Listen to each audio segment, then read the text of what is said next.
kaitan pertanyaan yang Bapak tadi sampaikan, ada pertanyaan relevan. Siap. Sebelum masuk ke pertanyaan inti. Nah, kaitannya dengan pertanyaan Bapak yang menyatakan bahwa Pak Kuat ini tidak melihat Bapak ini menembak. Kemudian Bapak dari poin itu ada minus 13 kesimpulan Bapak sampaikan. Pertanyaan relevan sebelum itu, dua pertanyaan apa yang Bapak tanyakan ke Pak Kuat ini sebelum sampai tiba kesimpulan? Seperti yang saya sampaikan ke Bapak penasihat hukum yang Bapak dari saudara Rizal, tadi kan ada beberapa tipe pertanyaan. Ada pertanyaan kontrol, ada pertanyaan relevan, ada pertanyaan irrelevan, ada pertanyaan sakrisway relevan, ada pertanyaan simptomatik. Oke, pertanyaan relevan apa salah satunya bisa kami tahu? Pertanyaan relevan ya pertanyaan berkaitan dengan kasus. Contohnya, dengan ini kan Bapak sampaikan dia tidak melihat Pak Ferdi menembak, kemudian Bapak simpulkan ini indikasi berbohong. Ya. Nah, pertanyaan yang mendahulunya apa? Sampai pada kesimpulan itu. Pertanyaan yang mendahului maksudnya? Maksudnya sebelum tiba pada pertanyaan ini kan pasti ada 12 pertanyaan yang disampaikan, yang relevan. Ya. Nah, salah satu pertanyaan itu apa yang menurut Bapak relevan dengan? Ya, apakah kamu sedang duduk? Nah, seperti itu. Apakah dia melihat Bapak Ferdi pegang senjata? Ada itu? Enggak ada. Tidak ada? Tidak ada. Bapak tidak akan bahwa Bapak Ferdi tidak tanyakan dia menembak atau tidak?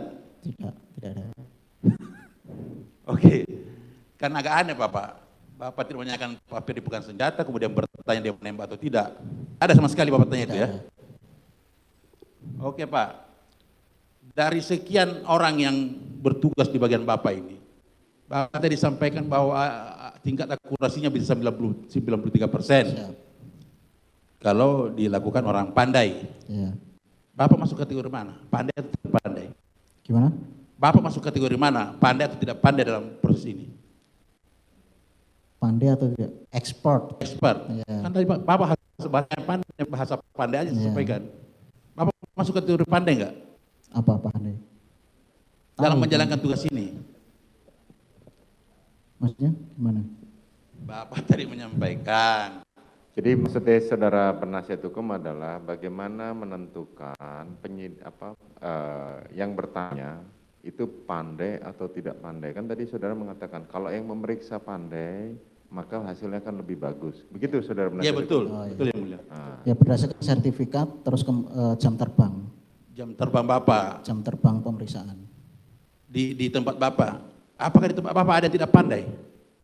Dalam posisi Bapak juga sebagai pemeriksa. Semakin pandai. Iya, ini kan kategorinya kan pandai tidak pandai nih Pak. Bukan tidak pandai dan ini semakin seorang terperiksa itu jam terbang. Iya, sebagai apa? Semakin seorang meriksa ini jam terbangnya tinggi, maka dia akan semakin pandai dalam melakukan. Oke, kita bicara jam terbang. Bapak jam terbangnya di antara yang lain Bapak lebih tinggi ya? Ada lebih terbangnya? Ada yang lebih tinggi lagi. Artinya ada lebih pandai dari Bapak ya? Ya ada.